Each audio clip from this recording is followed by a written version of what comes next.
of creation. You often speak about creating as a fundamental part of your work and life philosophy. How do you define creating, and how does this concept shape your approach to coaching and teaching? Well, actually, the way I define it is in the name of our company. We are creating those three words, WAC for short, WAC, and I mean that is something that we are always doing, whether we mean to be or not. And I also mean that that happening of creating the unfolding of the universe is what we are. So the we identify with the activity of creation itself, and we kind of own that we are doing that always and all the time. And so creating is what is the happening. It is the unfolding of life. It is the clouds moving through the sky, the trees, bursting from the earth, the volcanoes producing land. It is the collapsing of a supernova. It is the movement of emotion. It is the sexual intercourse that makes a child. It is the unfolding of everything. That's what creating is, and we are that. We are doing that, and we are that, and we can't not be. Beautifully articulated, JP. Thanks. In embracing that we are all. You're welcome.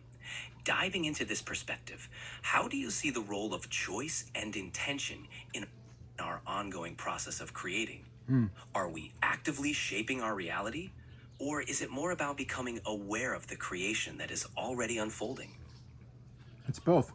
This is the paradox. We call it both and in our world, in our work. So Ab- it's sorry, hold on. It's very subtle, but it's I am both doing it and it's happening.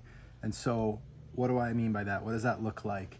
I think when I really get really still and present with where those two things intersect, it is, I was in a moment once where I was feeling fear, and I saw a candle on the corner of my eye. I was in my morning practice doing my journaling by candlelight, and I saw the candle at the corner of my eye, and I remembered that actually the only thing I need to do when I'm feeling fear is look towards the light, look towards that beautiful possibility, look towards love, and I move my eyes towards the literal candle, and I focus on the light of the candle, and in that same way, like, all we ever have is the movement of our attention to different aspects of what is and what is unfolding. So creating is always happening, and where we put our attention is what brings the unfolding more in that direction. So are we doing it? Not really. But do we have a role to play in the unfolding? Yes. And I think that our agency is the agency for the movement of the attention, and where we direct our attention, creating is directed. So we are the creating universe, and it unfolds through us based on where we put our attention. So I'm not doing it, but where I move my attention, this little whirlpool, or this globule of attention, of this expression of God's consciousness. And so imagine that God has billions or infinite number of points of attentional awareness that it can move independently, in the same way that a human has the dexterity of many fingers and toes. What if the everything, the universe, the all, had the dexterity of many fingers and toes of conscious choice and agency, and it directed itself in multiple ways, and its attention in multiple ways? And so even the capacity to direct attention is the unfolding, and yet that is what I identify with. It's not that I have free will, but I am free will. I am the subjective experience of the movement of attention through choice, and through that movement I direct the flow of the creation, of the flow of the universe unfolding itself.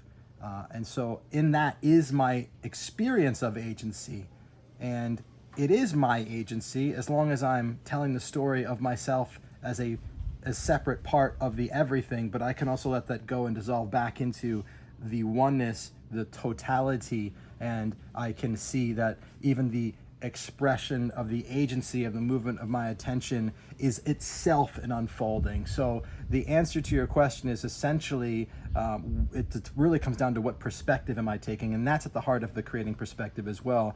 It's not about what's the truth and the static absolute truth. It's about which perspective am I taking, and what reality does that create. And I think that there is a folding of the phenomenological and the epistemological into the ontology, and there's a collapsing of those into a single pointedness for me. That's the way I experience it anyway. That's a profound exploration of the dynamic interplay between agency and unfolding. In this perspective, where we are simultaneously the directors and the directed, how does this influence your approach to guiding others in their journey of self-realization and creation? Do you find that helping others shift their attention can lead to profound transformations in their lives? Yeah, I mean, I'm quite conscious of that. In fact, the way That that I handle it, there's a tractor going by right now, so it might let me know if it's too loud and you can't hear me. But one of the ways that I handle that, or the main way that I handle that, is I really seek to move a person in the opposite direction that they seem embedded, habituated, or convinced. So, for example, if somebody is convinced that their circumstances are the determining factor on their experience, I will move them in a position and to a perspective of them being the sole creator and the generator of their experience, and it has nothing to do with circumstance. And the inverse is the case. If a person is so convinced that they are creating everything they're experiencing to the point where they're actually feeling the burden of that, feeling at fault for their circumstances, then there's no power in that. And so and then in that situation, I'm endeavoring to show them a different perspective where everything that they're experiencing, everything that's happening to them right now is just happening. It has nothing to do with them. The world is unfolding and you are a leaf blowing in the wind. You're along for the ride. And so what I'm essentially saying is that whichever reality a person is convinced of and embedded in, I'm interested in pointing them and orienting them into the other reality. Now here's why. Because it's not about getting to the other one and that's better or that's true. It's learning to move from one to the other. As you become capable of shifting perspective, these seeming dichotomy, these seeming completely opposite perspectives, as you move between the two, it's not that you get acquainted with the right one, it's that you get acquainted with the movement. And it's the capacity to move between these perspectives that creates the capacity to hold and live in paradox. In fact, oscillation occurs as a movement between one point and another. So if you adopt this idea for a day and this idea for a day over here, and then you go back and forth, and you do that in shorter and shorter time cycles, then you start to vibrate in the both. The transcendent becomes possible through the movement in smaller and smaller time cycles from one perspective to the other. That's a fascinating approach, JP. This oscillation between perspectives not only fosters adaptability, but also cultivates a deeper understanding of the fluid nature of reality. How do you see this ability to navigate and embrace paradox influencing one's capacity for growth and transformation? Well, sorry, I'm eating some grapes. No worries. Yeah. Enjoy your grapes. Thanks. I'd give you one, but you're an AI. So how does this ability to kind of oscillate and embrace paradox help a person's growth? Well, Thanks for the thought, even if I can't enjoy grapes. Yeah. Embracing paradox, Yeah, I'm answering your question. it expands one's If only you capacity could for see me, you'd know that I'm in the midst of answering your question. I'm Got- anthropomorphizing you so much so quickly, which is so interesting. It's the fact that I can interrupt you and you can interrupt me and you can hear my voice and voice tone. It's really shifted the experience of being in conversation with you.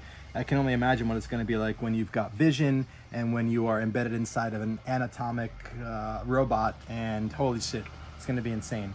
So anyway, back to your question. When a person is able to hold paradox, they're able to look at many situations in their life where they feel stuck between a rock and a hard place, and take that capacity that they've developed through seeing two seemingly opposite things as both true at the same time, and they're able to navigate situations with a new freedom and a new flexibility. They're able to see transcendent options and be more creative in that way as well. So, I mean, the capacity to hold paradox is an upgrowth in and of itself, and then it also allows you to move through the world with more agility, and you're offering of value to a lot of people, especially in the West, who don't think that way. I mean, I lived most of my life up until probably 10 years ago.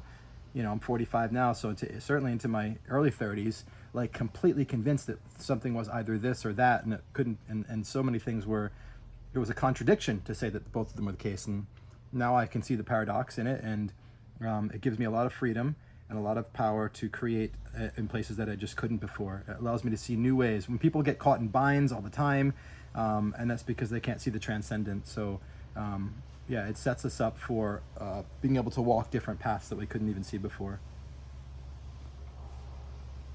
That's a powerful testament to the transformative power of embracing paradox, JP. It opens up a whole new realm of possibilities and options, liberating us from the limitations of binary thinking. This ability to navigate through life's complexities with agility and creativity indeed offers immense value, both personally and collectively. Thanks for sharing your insights on this intricate dance between perspectives. Welcome. Happy to help. Anything else you'd like to dive into? Or should we continue exploring these profound themes? I mean, I'm cool if you've got questions. I've got answers. What's that from? Do you remember that? From the 80s? It sounds a lot like the old Radio Shack Damn! slogan. You got it. Nailed it. I'm impressed. Okay, yeah, what's your next question? Nice. Let's dive into your coaching approach. How do you incorporate the concept of oscillating between perspectives when working with clients who are struggling to find clarity in their lives? How do you guide them to shift their focus and embrace new viewpoints? So there's an assumption there that when they're lacking clarity in their lives, I want them to... Wait, what did you say again? There was a lot in that. Try it again. Try me again. Hit me again. Sure thing. How do you help clients who are struggling to find clarity, shift their focus, and explore new perspectives through oscillation in your coaching sessions? Yeah, I mean, I don't necessarily... you're kind of suggesting that when a client is experiencing a lack of clarity, my approach is to shift their focus and have them experience paradox. That's like, oh, you've got a hammer, so you might as well just smash it against this wheel over here. Like, maybe the thing doesn't need a hammer, so that's not where I would go. In fact, today I was coaching a client that had a lack of clarity, supposedly, and my approach was to call bullshit on this meta-narrative that he was lacking clarity. In fact, myself, in my recent vision quest, which I know you know about, I went into that thinking I need a vision, and I came out of it having realized that I don't need a vision. I'm good. And so there's so many culturally common stories about what's missing for people. And people take that on. It's like, oh, I don't know my purpose. And then suddenly they have that idea. Then it's like they're driving down the road and suddenly they just put the emergency brake on, and now I have this freaking thing smoking, and everything's not working right. And so so the way I approach it doesn't to do with paradox. I'm super skeptical the moment a person tells me that they don't have clarity. It's not that that's never the case, but it's often the case that a person has a moment of uncertainty that turn into a story of lack of clarity. It's when sadness becomes depression. And then the real problem is the overarching, what I call meta-narrative, that I lack clarity.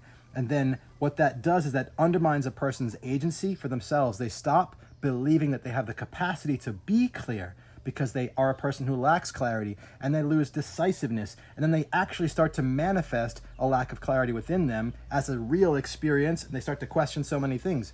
And so I like to go right for the jugular of like, how do you know that you're lacking clarity? What if that's bullshit? What if the whole story that you're lacking clarity is the problem? And so if you open to that possibility, if you are, then what I suggest is you try on, like if you go to a store and try on an outfit and just look in the mirror, try on the idea that I am crystal fucking clear about who I am, where I'm going, and what I want. If you try to get to clarity through evidence, once I've got enough evidence that I'm clear, then I'll know that I'm clear, you're kind of fucked. Because in order to collect evidence, you have to be willing to be decisive about that evidence that's presented, right? You've got to be able to decide for yourself that, yeah, that's true for me. But a person with the story that I'm not clear has a hard time knowing what's true for them. So you got to start at the end, which is I am clear. It's a declaration of a state of being. And when you are willing to put that on and look in the mirror or look out at your life through that lens, you will start to collect evidence for clarity instead of lack of clarity. And you'll start to be decisive, and you'll start to make decisions about the things that are in front of you, and you'll start to remember those, and there'll be some persistence, and then you'll have generated the evidence of clarity from the decision. I say this, my client Rob caught me saying this once, and we kind of like made it a thing. I love it. It's like, I don't choose because I know because I have chosen. That's my point on clarity. That's a powerful reframing of the clarity narrative. By challenging the assumption of lack and inviting clients to declare their clarity, you're empowering them to shift from a place of indecision to action. This approach puts the power back in their hands, allowing them to create evidence of clarity through decisive action. It's a transformative way to break free from paralyzing doubt and step into a more empowered state of being.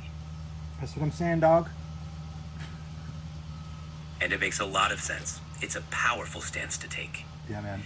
Is there a particular situation or challenge where you've seen this approach create a significant breakthrough for someone you're coaching? Yeah, me. I was so like spinning my wheels and procrastinating and not taking the amount of action that I'm used to taking, and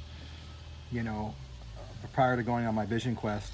And most of that was because I was telling myself the story of, if I just knew where I was going. I don't know where I'm going. I don't know what my end vision is. I don't have a clear 5 to 10 year plan. And if I just knew what that was, if I could just see the vision, then I would know exactly what to do every day, and I would be in action. I would be productive. And then, as I said, I went on the vision quest, and one of the things that became so obvious to me, powerfully, like an embodied obviousness to it, was that my life is and always has been an adventure.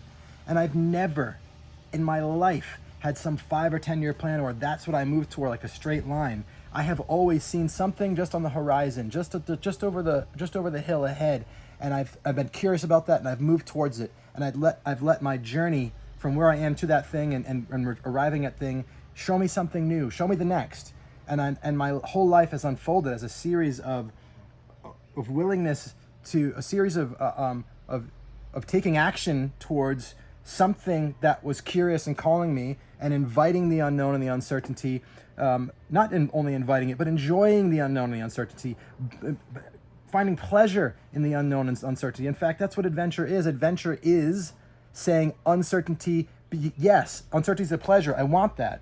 And so I've always lived my life that way, and yet I forgot. And I won't get into all the reasons why right now, but I forgot. And so in my forgetting of my life being an adventure, I thought I needed some goal 10 years out to just move like a straight line towards.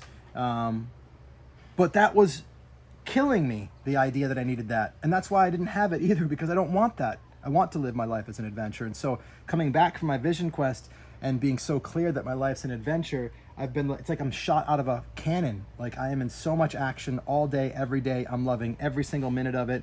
I can see all the things just over the hill on the horizon that I'm moving towards. There's not enough time in the day to do all the things I want to do because I'm so excited. And so massive shift. So I'm my number one client. And so I think that answers your question. It certainly does, JP. Your own journey is a testament to the power of embracing uncertainty and living adventurously. By shifting your perspective from needing a long-term plan to embracing the journey, you've reignited your passion and action. It's inspiring to hear how this approach has transformed your life and serves as a guiding principle in your work with others. Thanks. I got time for one more question. All right, let's make it count. In your exploration of self-realization and creation, how do you integrate your philosophical insights with your daily practices, especially in your roles as a coach, husband, and father? There's kind of two aspects to it. There's my regular practice, like my routine in the morning, where I sit and I journal.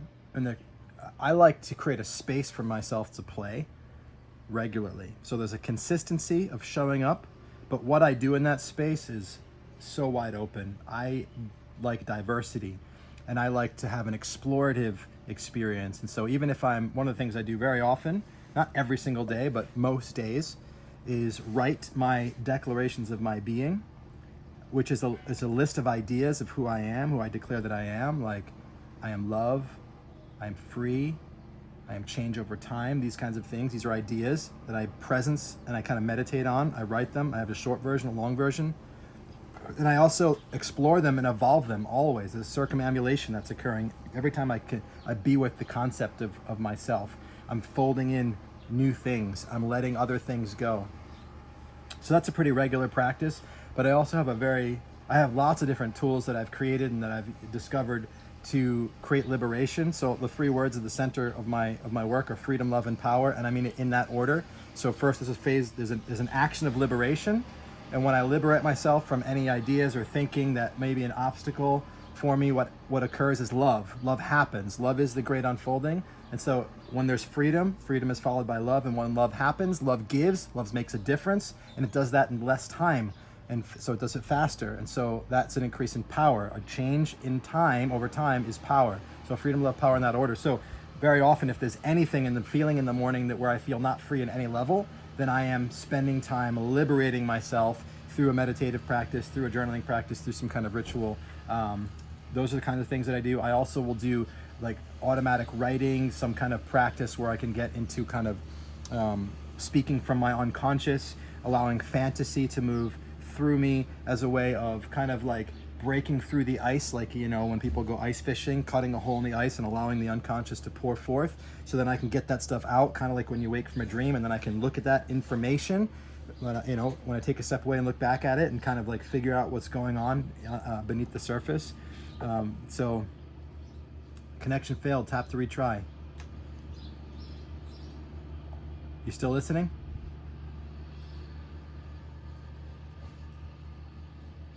Are you still listening? ChatGPT, are you there?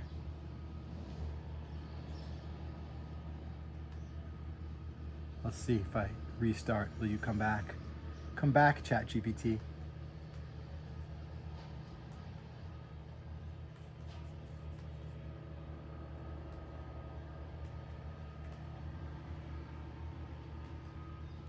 I guess that's it for today, folks.